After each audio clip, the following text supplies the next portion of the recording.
Aleluia. Está acordado? Diga amém. Louvado seja o Senhor pela sua presença aqui.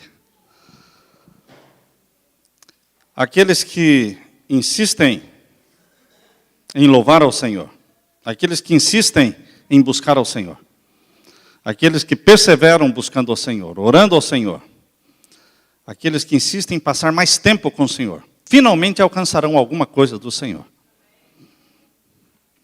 Deus não dá nada fácil. Quando chegar no céu, eu vou perguntar para Ele por que Ele age assim. Porque Ele age assim. Ele não dá nada fácil. Como o preço que Ele pagou por nós é muito caro, então Ele colocou também uma condição alta, cara, para chegar no céu. O céu foi comprado pelo sangue de Jesus. Mas para você aceitar o sangue de Jesus e ser salvo, você tem que se render. Rendição é uma coisa que não agrada o ser humano. Rendição tem a ver com renunciar à vontade própria. Isso não é fácil. É fácil falar. Eu quero que você abra a sua Bíblia agora em Mateus, capítulo 16 de Mateus.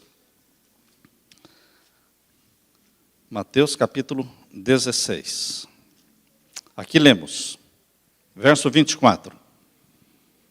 Então disse Jesus aos seus discípulos: se alguém quiser vir após mim, renuncie-se, negue-se, abra mão da sua vontade, abra mão dos seus planos, abra mão dos seus projetos. Negue-se a si mesmo, tome sobre si a sua cruz e siga-me. Se o céu foi comprado pelo sangue de Jesus, a salvação é de graça, por que então Jesus pede algo tão caro? Ele vai nos explicar um dia. Mas ele está dizendo assim: a salvação você não compra, a salvação você não conquista, a salvação é uma rendição. Salvação é rendição, você se rende.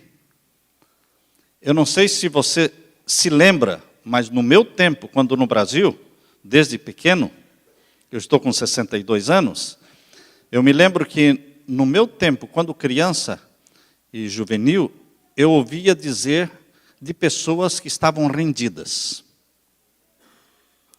Vocês ouviram já essa expressão? Ele está rendido. O fulano está rendido. A cachumba descia e a pessoa não conseguia fazer mais nada. Não podia correr, não podia carregar uma cadeira, não podia fazer nada, porque era uma pessoa rendida. Queridos, quando nós estamos rendidos ao Senhor, nós não fazemos nada por nós mesmos. É Ele quem faz as coisas em nós. Tudo quanto formos fazer, deveremos consultá-lo, pedir para Ele, ajuda dEle, para dirigir o carro.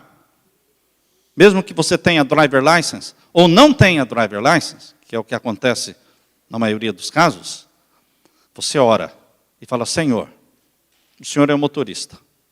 O Senhor é o driver aqui nesse carro. O Senhor dirija. Você se rende, você é zero. Ele é tudo. Ele é comandante, Ele é Senhor, Ele é soberano. E queridos, nada mais agrada a Deus do que isto. Quando Ele vê você rendido a Ele. Quando você rende a sua vontade. E não é fácil render a vontade. Porque nós somos cheios de vontades. As mulheres mais. As vontades das mulheres são infinitas. Eu digo para minha esposa: você pede muita coisa. E pede 2, 3 coisas ao mesmo tempo. E o homem só consegue fazer uma só de cada vez. Então, não é? Cria uma confusão na cabeça da gente.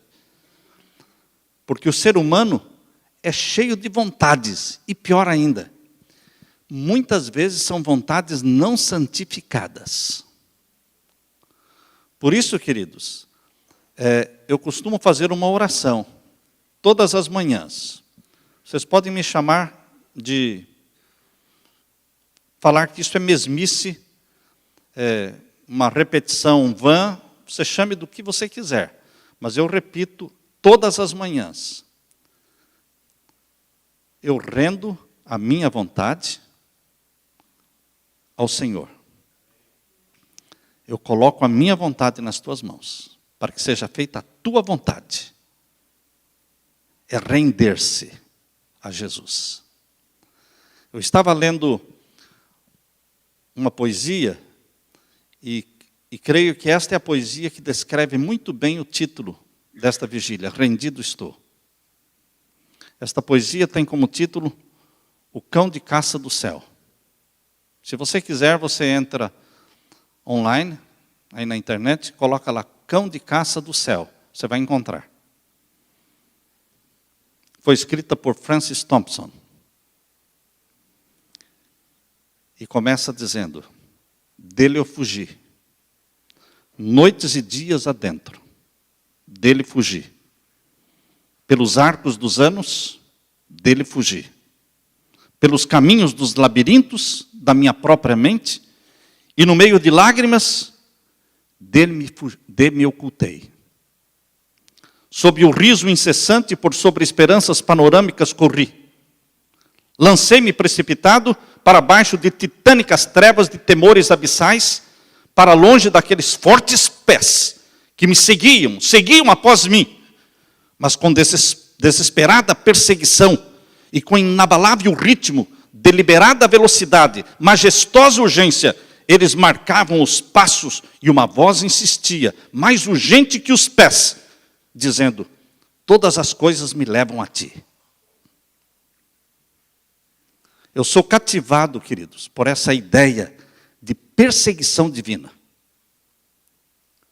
E diante desta perseguição divina, só existe uma solução: render-se. Rendição. Porque Deus começou perseguindo o homem lá no Jardim do Éden, quando buscou e procurou por Adão e disse: onde estás? Onde estás? E finalmente Adão teve que dizer: Senhor, estou aqui. Deus começou procurando o pecador no Jardim do Éden, e Deus está procurando o pecador até hoje, correndo atrás. Ele corre atrás. E nós insistimos em fugir. Tornamos-nos fugitivos do amor e da graça do nosso Senhor Jesus. Mas o amor e a graça do nosso Senhor Jesus, eles são comparados a um cão de caça celestial, que nos persegue insistentemente. Subimos montanhas, descemos para os vales, nos escondemos atrás das árvores, entramos nos botecos, entramos nas casas, nos escondemos atrás da internet, nos escondemos através dos filmes, mas o amor de Deus está nos incomodando, está nos perseguindo, e Deus não vai desistir desta corrida louca atrás de você, enquanto você não se render, porque o amor de Deus é eterno. Eu li sobre Saulo de Tarso, um fugitivo. Saulo de Tarso, que um dia na sua fuga desesperada de Jerusalém para Damasco, estava buscando cristãos para matar, mas na realidade ele estava fugindo de um homem chamado Jesus. E naquela fuga desesperada, a graça divina o alcançou. Correu mais do que o cavalo dele. E o derrubou do cavalo. E o jogou no chão. E ele agora de costas no chão, ele levanta os olhos e diz: quem é, Senhor? Quem és? Abra sua Bíblia, em Atos capítulo 9. Veja a rendição de Saulo de Tarso a Jesus. Salvação pode ser muito bem definida como rendição. Você não conquista a salvação, você não compra a salvação, porque a salvação é render-se. É deixar de brigar com Deus. É deixar de fugir do amor dele. Os ímpios, que não tem ninguém orando por eles, aqueles que nunca conheceram a luz da verdade, a luz do Evangelho, às vezes curtem muito a vida de pecados. Mas você, jovem, que está andando afastado de Jesus, andando pelas quebradas da vida e da noite, eu digo, você não tem paz. Você não tem paz. Porque tem alguém orando por você e tem um cão de caça celestial correndo atrás de você. E ele não desiste, porque mesmo que um pai e uma mãe morram orando pelo filho, esta oração, Jesus toma esta oração e continua esta oração, e a perseguição continua. Até que você vai se render. Depois de sofrer tanto, você vai descobrir que não valeu nada correr tanto, porque você teve que se render. Ou você se rende, ou você se rende. Aqui em Atos capítulo 9, versos 1 em diante, diz assim: e Saulo, respirando ainda ameaças e mortes contra os discípulos do Senhor, dirigiu-se ao sumo sacerdote e pediu-lhe cartas para Damasco, para as sinagogas, a fim de que se encontrasse alguns dele, daquela seita, quer homens, quer mulheres, os conduzisse presos a Jerusalém. E indo no caminho, aconteceu que, chegando perto de Damasco, subitamente o cercou um resplendor de luz do céu. É o cão de caça celestial, que alcançou aquela cavalaria, alcançou o cavalo onde estava Saulo. É uma luz tão ofuscante que todos pararam. E caindo em terra, Saulo ouviu uma voz que lhe dizia: Saulo, Saulo, por que me persegues? E ele disse: quem é, Senhor? E disse o Senhor: eu sou Jesus, a quem tu persegues. Mas eu estou perseguindo você. Tu me persegues, matando os meus irmãos. Mas eu estou perseguindo você. Eu alcancei você.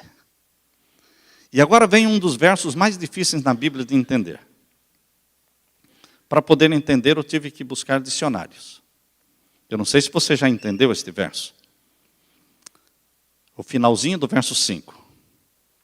Duro é para ti recalcitrar contra os aguilhões. O que quer dizer isso?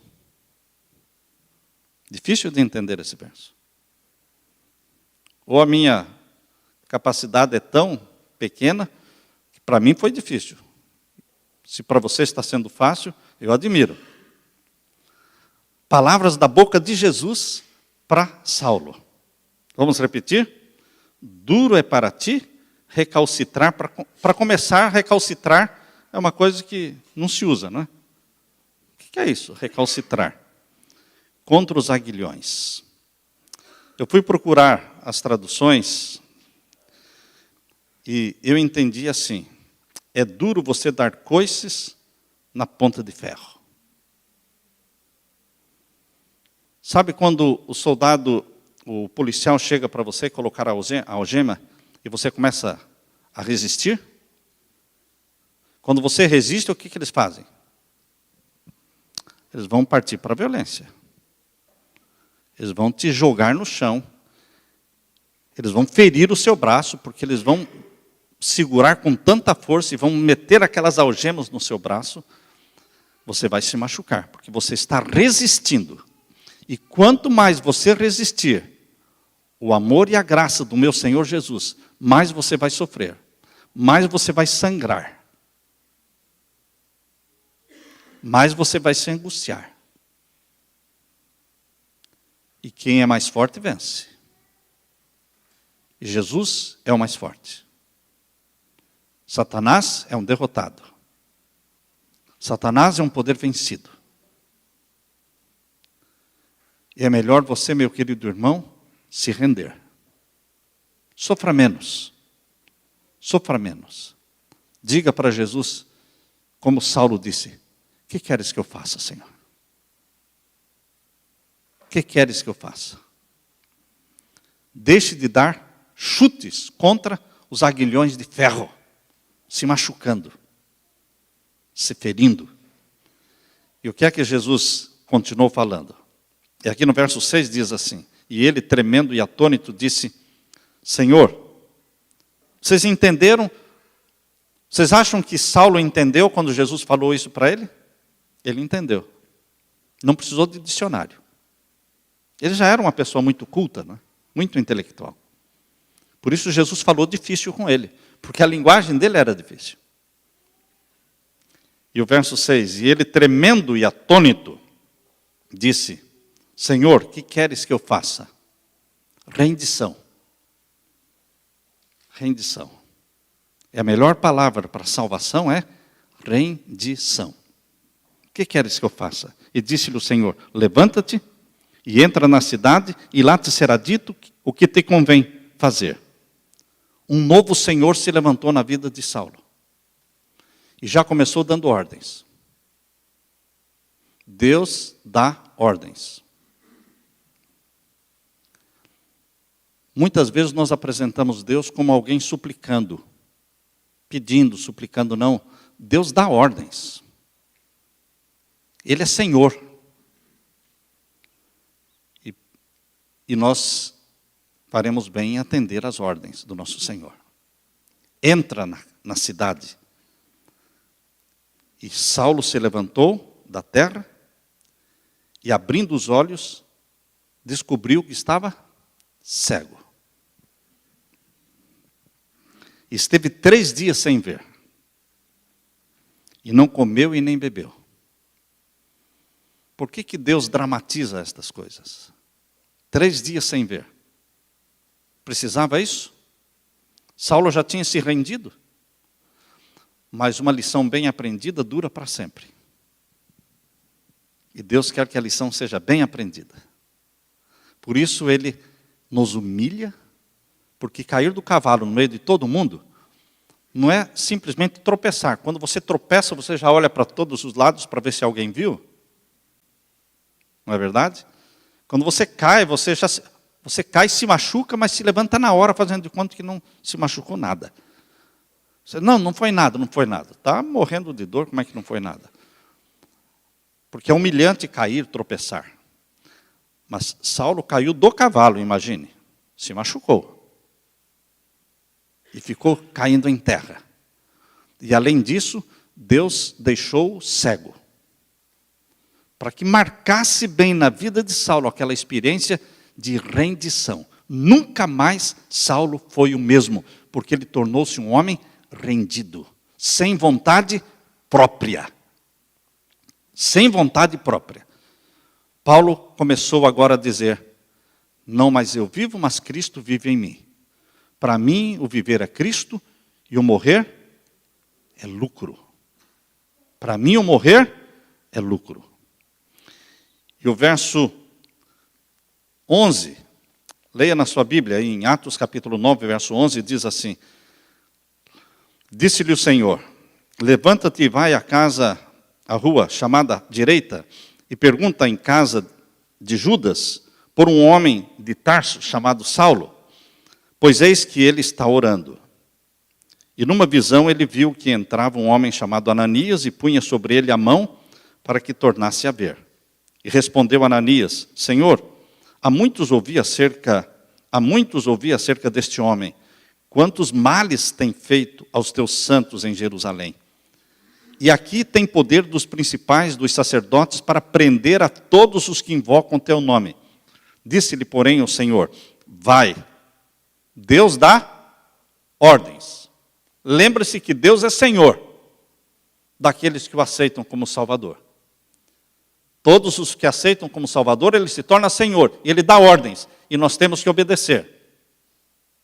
Temos que obedecer. Isso não é opcional. Se você tem a Jesus como Salvador, você tem que obedecer o Senhor.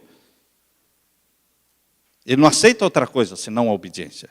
Por isso ele disse para Ananias: vai, porque este é para mim um vaso escolhido para levar o meu nome diante dos gentios e dos reis e dos filhos de Israel, e eu lhe mostrarei quanto deve padecer pelo meu nome. Paulo, agora um homem rendido, ele foi quem mais padeceu pelo nome de Jesus. Mais do que qualquer outro apóstolo. E Ananias foi e entrou na casa, impondo-lhe as mãos, disse: irmão Saulo, o Senhor Jesus, que te apareceu no caminho, por onde vinhas, me enviou para que tornes a ver e sejas cheio do Espírito Santo. E logo lhe caíram dos olhos, como que umas escamas, e recuperou a vista. E levantando-se, foi batizado. Queridos, a rendição ocorre geralmente no momento de vergonha. Deus cria situações em que você passa vergonha, você é humilhado, às vezes numa doença, às vezes num câncer. Você está lá sem ação. Sem ação. Esses dias, tentando visitar alguém, ele disse: não venha ninguém não. Fala para a igreja que não venha ninguém, porque eu me sinto mal, eu estou sentindo tanta dor e gemendo tanto que eu me sinto mal, as pessoas entram aqui. É humilhante. Entende? É humilhante. Você fica sem ação nenhuma. Mas são nestes momentos que nós nos rendemos. A tradição judaica diz que Manassés, um rei, filho de um rei muito bom, Ezequias, um rei muito bom, teve um filho que foi uma peste. Manassés se tornou um monstro. Não dá para saber como é que um pai tão bom, o rei Ezequias, teve um filho tão ruim. Abra sua Bíblia em 2 Reis, capítulo 21. 2 Reis, capítulo 21. Capítulo 21, versos 2 a 7. 2 Reis, capítulo 21, e os versos 2 a 7. Aqui lemos. Falando de Manassés, filho de Ezequias, e fez o que parecia mal aos olhos do Senhor, conforme as abominações dos gentios que o Senhor desterrara de suas possessões de diante dos filhos de Israel. Tornou a edificar os altos que Ezequias, seu pai, tinha destruído. O pai destruiu os altares a Baal, a Satanás, ele foi lá reconstruir os altares. Rebelde, uma rebelião aberta contra Deus e contra o pai. E aqui diz, verso 3, porque tornou a edificar os altos que Ezequias, seu pai, tinha destruído, e levantou altares a Baal, e fez um bosque como o que fizera Acabe, rei de Israel, e se inclinou diante de todo o exército dos céus e o serviu. E edificou altares na casa do Senhor, de que o Senhor tinha dito em Jerusalém: porei o meu nome. Também edificou altares a todo o exército dos céus, para a lua, estrelas e sol, enfim. E em ambos os átrios da casa do Senhor. E até fez passar a seu filho pelo fogo. Ele queimou o próprio filho para Satanás, ao deus Moloque. Sacrifícios de crianças. E adivinhava pelas nuvens, ele era feiticeiro. Satanista, queimando seu próprio filho para Satanás. E era feiticeiro, bruxo, adivinhava pelas nuvens. Era goureiro, instituiu adivinhos e feiticeiros e prosseguiu em fazer mal aos olhos do Senhor para o provocar a ira. A intenção dele era provocar a ira de Deus. Um homem revoltado contra Deus. E Deus deixa a pessoa ir fazendo. Vai fazendo, vai fazendo, vai fazendo. Vai aprontando. Vai blasfemando de Deus. Vai pecando contra Deus. Vai envergonhando o nome de Jesus. E vai, e vai. Eu fico perguntando, até quando você vai? Até quando? Lembre-se que Deus vai dizer basta. Deus vai dizer basta. Porque Ele quer salvar você. E vai chegar um momento em que Ele vai permitir uma situação vergonhosa, uma situação humilhante, uma situação em que você vai ficar rendido, sem ação, e então você vai ter que falar: Senhor, que queres? que eu faça. E quando chegar este momento, Jesus dirá, yes, é isso que eu queria. Chegou, finalmente o cão de caça celestial alcançou o fugitivo. E o fugitivo se rendeu. O que é que precisa para o cão de caça alcançar você? Um câncer? Uma AIDS? O que precisa? Por que não rendermos nossa vontade a Jesus antes de qualquer desgraça, de qualquer tragédia na nossa vida? Por que não?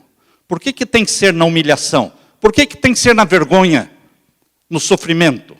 Por que tem que ser, irmãos? Não precisa ser. Mas o caso de Manassés explica. Ele foi decaindo. Pouco a pouco foi decaindo de satanista, de bruxo, de feiticeiro, matando o próprio filho, e foi ao ponto de chegar e matar o próprio profeta Isaías. Eu creio que quando Manassés matou o profeta Isaías, serrando-o no meio, pegou uma serra e cerrou o profeta ao meio. Eu penso que aquela ali foi a gota d'água. Aquela ali foi a gota d'água quando Deus disse, basta. E Babilônia veio e cercou Jerusalém. E não só prenderam Manassés, mas como também colocaram uma argola de ferro. Vocês já viram essas argolas de ferro que colocam no gado? Pronto, o gado se torna o quê? Rendido. Onde você, até uma criança pode puxar, porque dói, não é? Eles colocaram uma argola de ferro nele e o puxaram, o arrastaram de Jerusalém até Babilônia, andando. Foi de carro não, foi caminhando, com uma argola de ferro. Eu imagino quantas orações este Manassés não fez de Jerusalém até Babilônia, irmãos. Ele teve muito tempo para orar. Muito tempo para orar. E chegando em Babilônia, ele ficou 12 anos preso. O cão de caça alcançou. O cão de caça do céu alcançou Manassés. É bem provável que o rei Ezequias, o pai de Manassés, quando morreu, é bem provável que Ezequias morreu orando pelo filho. Porque Deus não desistiu do filho. Porque Deus só abençoa os filhos por amor aos pais. Lembrem-se, meu irmão. Deus só abençoa os filhos por amor aos pais. A Bíblia diz claramente, Deus abençoa Isaac por amor a Abraão. E Deus abençoou a Jacó por amor a Isaac. E Deus abençoou a José por amor a Jacó. E Deus abençoou o seu filho por amor a você. Certamente Ezequias morreu orando pelo filho. E o filho se tornou um satanista e um bruxo. Mas a oração não morreu. Ezequias morreu, mas a oração não morreu, porque oração não morre. Seres humanos morrem, orações não morrem. As orações que Estevão fez quando apedrejado, aquela oração não morreu com Estevão. Ela continuou viva e não saía mais aquela oração dos ouvidos de Saulo. E Saulo, quando queria dormir e fechava os olhos para dormir, vinha na galeria da sua mente aquela voz, a voz de Estevão dizendo, Pai, perdoa-lhes. Eles não sabem o que estão fazendo. Não lhes imputes este pecado. E Saulo foi perseguido e perseguido até que ele se rendeu.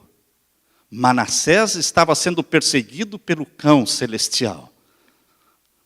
O cão de caça do céu. E agora eu quero ler para vocês. A tradição judaica diz que Manassés matou o profeta Isaías.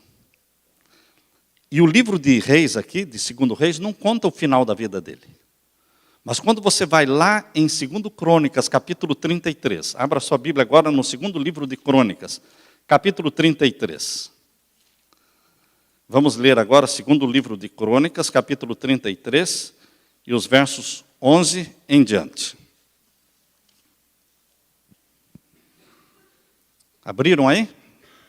Segundo livro de Crônicas, capítulo 33, versos 11 em diante.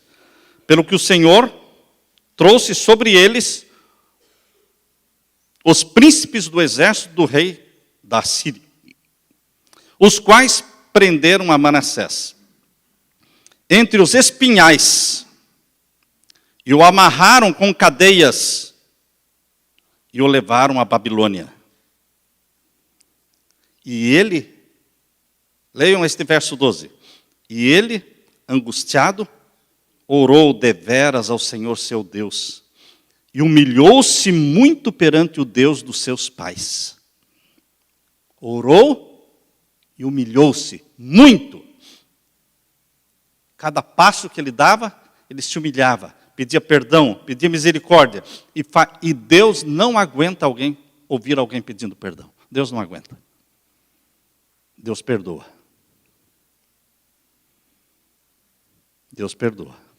Por pior que seja o caso, por maior que seja o bandido, se aquele miserável clamar perdão, ele vai receber perdão. E a gente vai ter que viver com ele no céu.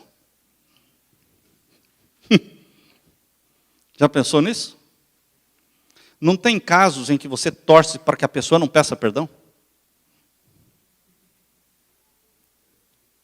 Verdade? É. Tem gente que é tão monstro, é tão satânico, que você pensa assim, bom Senhor, esqueça essa pessoa. Esqueça essa pessoa. Eu já desisti dela.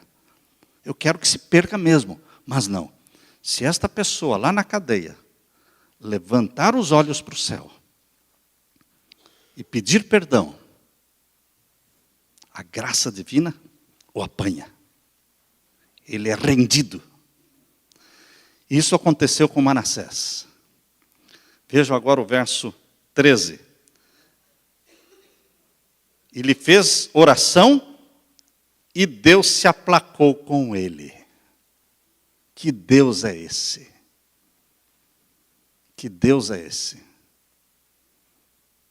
Tem aqui dentro, ou alguém me ouvindo pela internet, que fez pior do que Manassés fez? Eu não acredito. Nem os 2 homens bombas aí de Boston, eles não fizeram pior do que isso. Porque Manassés matou o profeta do Senhor, cerrou no meio, a sangue frio, queimou o filho para Satanás. Queridos, mas Deus se aplacou com ele. E ouviu a sua súplica, e o tornou a trazer a Jerusalém.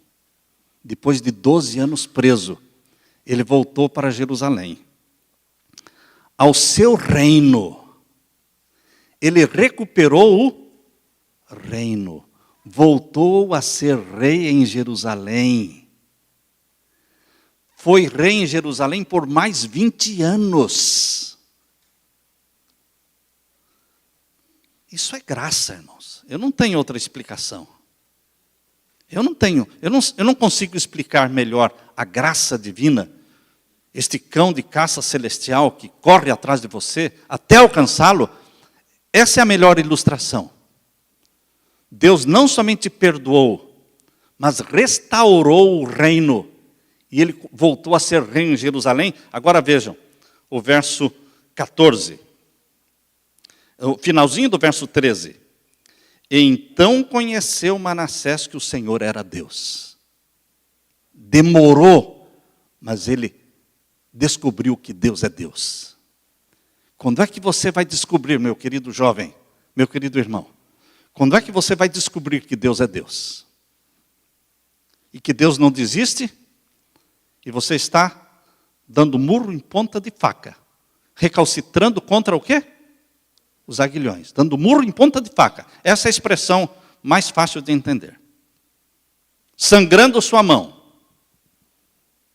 desperdiçando a sua vida, porque não adianta. Você não vai ser feliz, você não vai ter paz, Quantas vezes nós pais não oramos assim: Senhor, que o Senhor não dê paz para o meu filho, que o Senhor não deixe ele ter paz, que o Senhor perturbe a vida dele, que seja uma desgraça a vida dele, enquanto ele não se voltar para Jesus.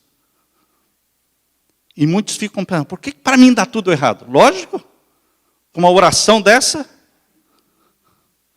mas é para dar errado mesmo. Graças a Deus, deu tudo errado na vida do filho pródigo, irmãos, graças a Deus. Graças a Deus acabou o dinheiro. Graças a Deus acabou o dinheiro do filho pródigo. Graças a Deus pelo dinheiro que faltou. Graças a Deus pela doença que veio. Graças a Deus pelo acidente que aconteceu. Porque foi assim que o amor e a graça divina alcançou. E você se rendeu. Mas eu pergunto, precisa chegar a esse ponto? Será que não dá para sermos um pouco mais inteligentes? E aprender com a experiência de Manassés?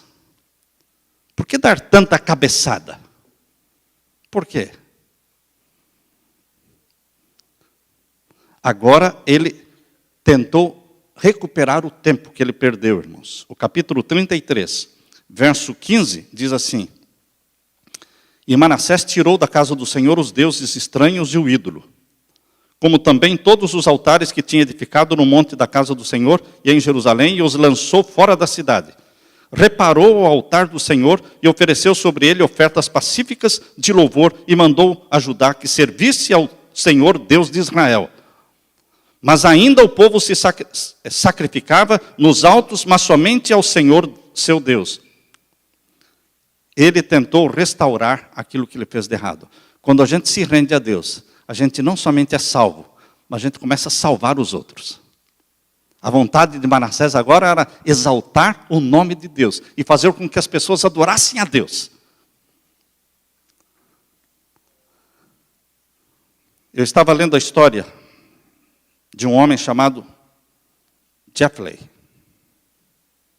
Eu vou contar essa história para vocês, e vocês vão sentir o que eu senti. Que esse cara fosse queimado no fogo do inferno. Eu senti isso. Eu vou ler a história e me fale se você não vai sentir a mesma coisa. Jeffrey Dahmer. Quando eu penso na graça divina, eu penso em Manassés, eu penso também nesse Jeffrey. Ele confessou ter matado 17 adolescentes. Quantos? 17. Cortando alguns dos corpos em pedaços. Tendo sexo com os cadáveres. Comendo parte desses corpos. Isso acontece sempre no satanismo. Religião que se tornou oficial aqui nos Estados Unidos em 1985. Quando Jeffrey Dahmer foi morto no centro de correção Columbia, em Wisconsin, todos tinham a convicção de que Dahmer tinha um lugar certo no inferno. Sem dúvida nenhuma. Mas um jornalista escreveu num jornal um fervente apelo aos poderes das trevas. E o jornalista escreveu no jornal: por favor, levem Jeffrey Dahmer. Pedindo para o reino das trevas levarem este homem. Mas durante os anos que ele passou na prisão, antes de ser morto, ele começou a receber estudos bíblicos. E você pode pensar, que coisa, quem é o infeliz que foi estudar a Bíblia com um homem desse, porque tem que viver no céu com um cara desse? É, queridos, Deus tem gente para tudo. Um homem chegou e começou a estudar a Bíblia com ele na cadeia. E ele se rendeu. E você diz, ah, não. Ele se rendeu. Ele se cansou de fugir do cão de caça celestial. Aceitou a Jesus como Salvador. E foi batizado. Ele encontrou perdão e paz. No dia da morte dele, ele estava calmo, confiante na graça divina. Isso é graça. graça de Deus é um ponto de encontro. Graça divina. Um lugar onde os fardos se espalham no chão. Graça divina. Onde todo que chega cansado encontra alívio e descanso. Graça não se explica.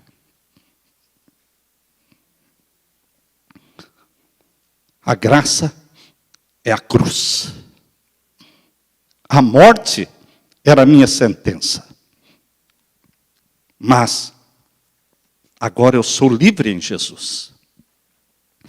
Graça, simples assim. Perdão se recebe. Pecado não se explica. Pecado se paga. E Jesus pagou por mim. Você, meu irmão, vai continuar fugindo do cão de caça celestial? Ou você vai se render dizendo, rendido estou, Senhor. O que queres que eu faça? O que queres que eu faça? Eu quero neste momento orar com aqueles que querem se render a Jesus. E falar, Senhor, eu tinha tantos projetos, mas agora o meu projeto é o céu. É fazer a tua vontade. Se a tua vontade for que eu faça isso ou aquilo, eu vou fazer. Mas é a tua vontade que eu quero fazer. Não mais a minha. Eu quero orar com aqueles que querem se render a Jesus. Agora, eu vou me ajoelhar. Se você quiser, pode se ajoelhar comigo.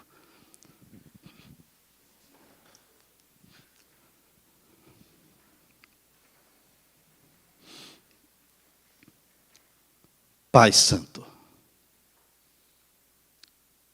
maravilhoso cão de caça celestial, que nos persegue, que corre atrás de nós. Quando fugimos desta tua graça, no meio da escuridão da noite, em lugares onde os anjos se negam a entrar, mas a tua graça entra.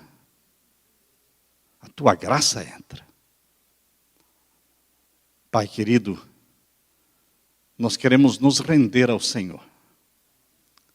Render nossas vontades não santificadas.